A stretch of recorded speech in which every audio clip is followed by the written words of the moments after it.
My name is Dr. Jordan Pickering. I'm a scholar in residence at the University of Cape Town Christian Study Centre.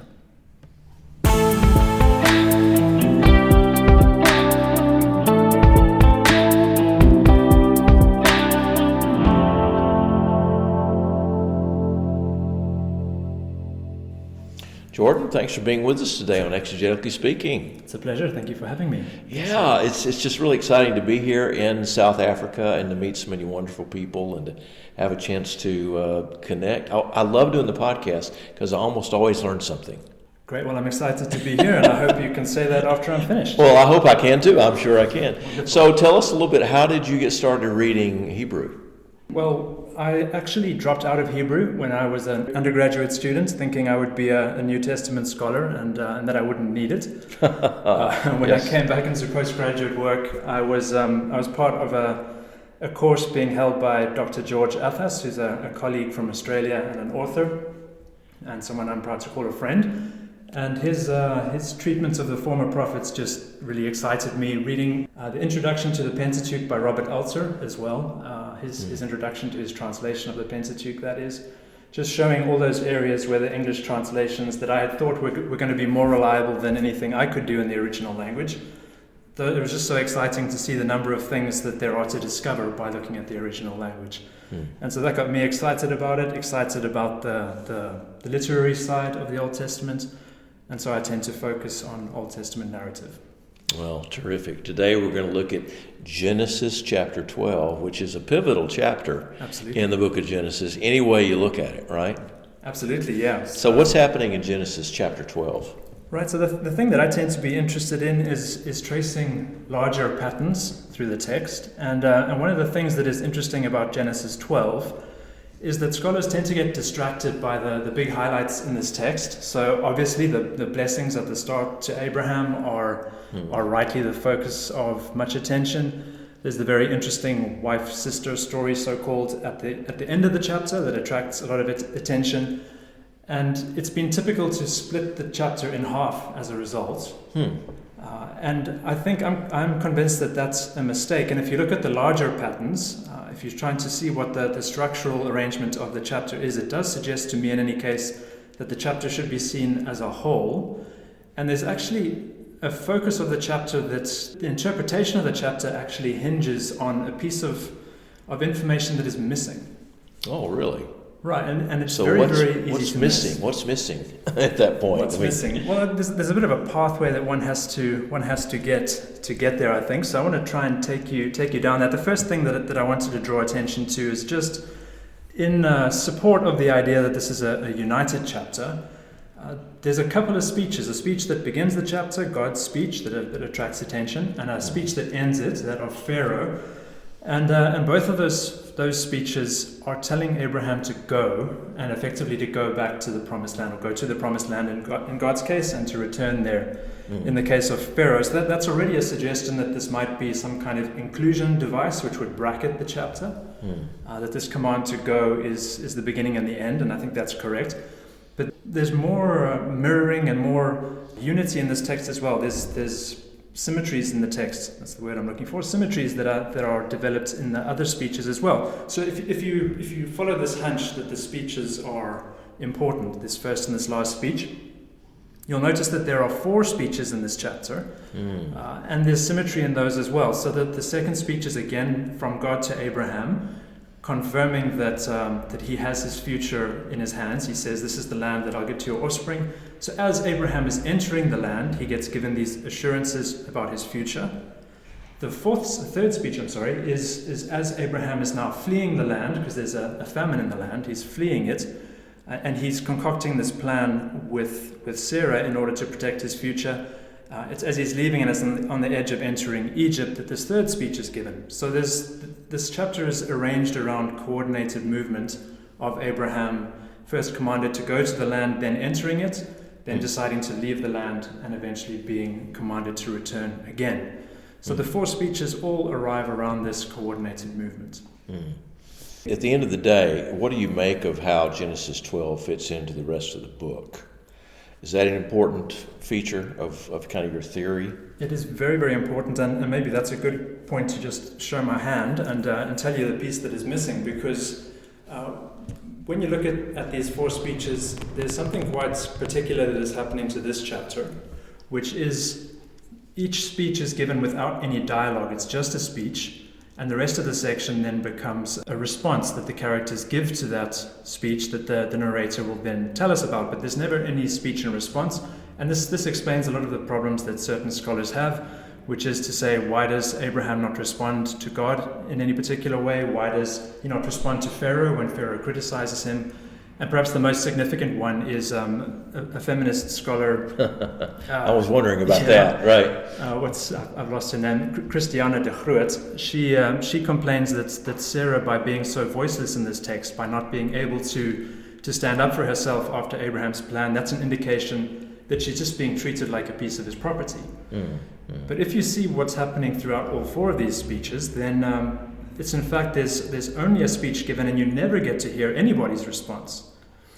And the reason why that's a very, very important piece of information is that the use of patterns allows an author the opportunity to violate that pattern in significant ways. So there is actually a central episode in this text as well that doesn't have a speech, but that does have a response. And that's verse 10. If you look at verse 10, you'll see that it just says there was a famine in the land, and it was particularly severe. There's no speech, but there is a response. Abraham then responds by leaving Canaan, going down into Egypt to live there for a while because of the severity of that famine.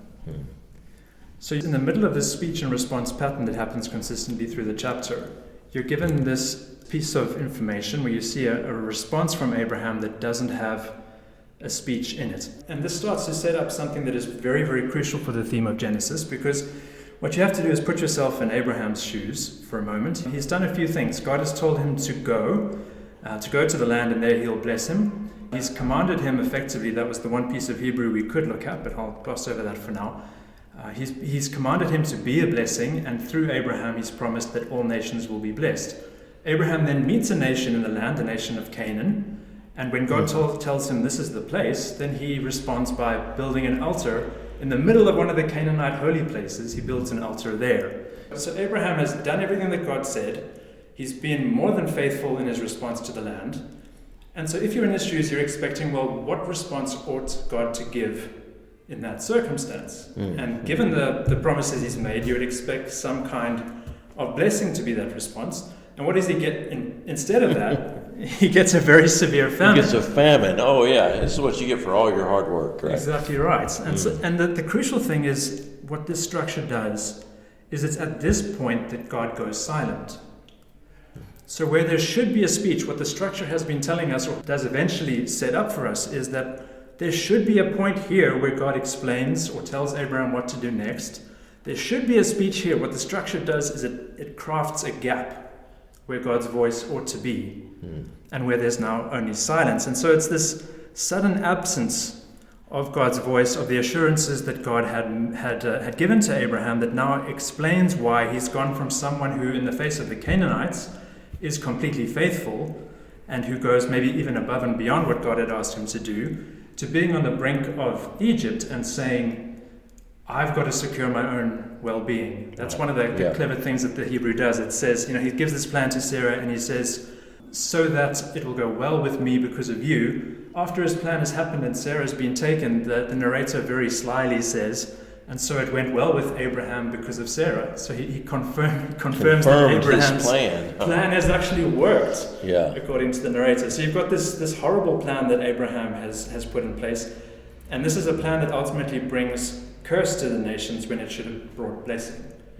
So you've got this transition for Abraham, and at the absolute center of that is this point of God's silence, which indicates something of a test of Abraham's faith. And that's what's significant to the rest of the book of Genesis, because ultimately that's what the book of Genesis is about. It's about this negotiation between blessing, the source of blessing, and how we come to lay hold of that, and about the response of faith that is required.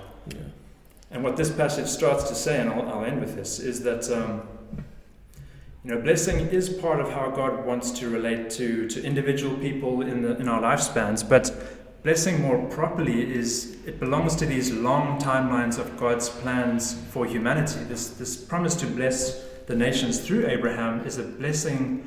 It's a plan to overturn the curses of the first 12 chapters of Genesis, first 11 chapters.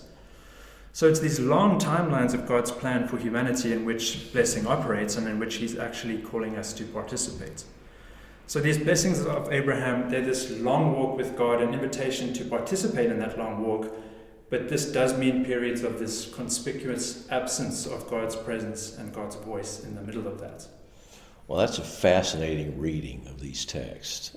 I've not heard it put exactly that way before, but I resonate with it. How about that? That's all I can ask for, really. These things are speculative. The narrative does invite us to this wrestle with these ambiguous details. Well, there's long periods of silence. We read from chapter to chapter, and it sounds like these things are happening pretty quickly. But in fact, sometimes long periods of history go by. Absolutely. And heavenly silence seems probably deafening in some ways.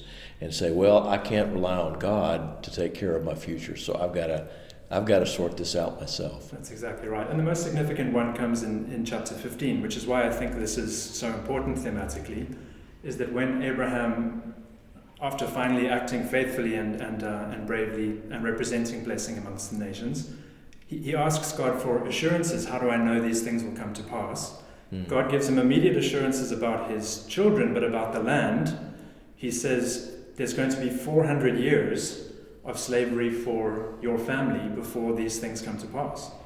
So what he's saying is he's made these promises of blessing to people, but he's asking for 4 centuries to pass where his people will not see those blessings, where all they're going to have is this hope that they've been offered in this gospel, effectively, that they're being called to pass down from descendant to descendant via circumcision in this case, which was the focal point of my research.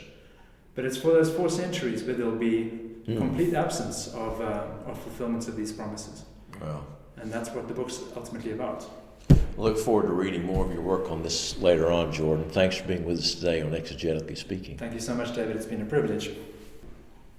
If you learned too much today and your head is hurting, there is one sure cure. That is to share this podcast with a friend. If you've never visited Wheaton College, I hope you'll make plans to do so. We have a wonderful campus all year round.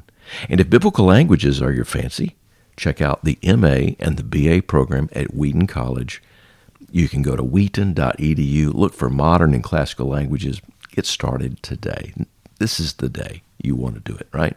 If you have questions or comments, if you just want to be in touch, please email us at exegetically.speaking@wheaton.edu. That's exegetically.speaking@wheaton.edu. Thanks to all those who make this podcast possible. You know who you are. Until next time, thanks for listening.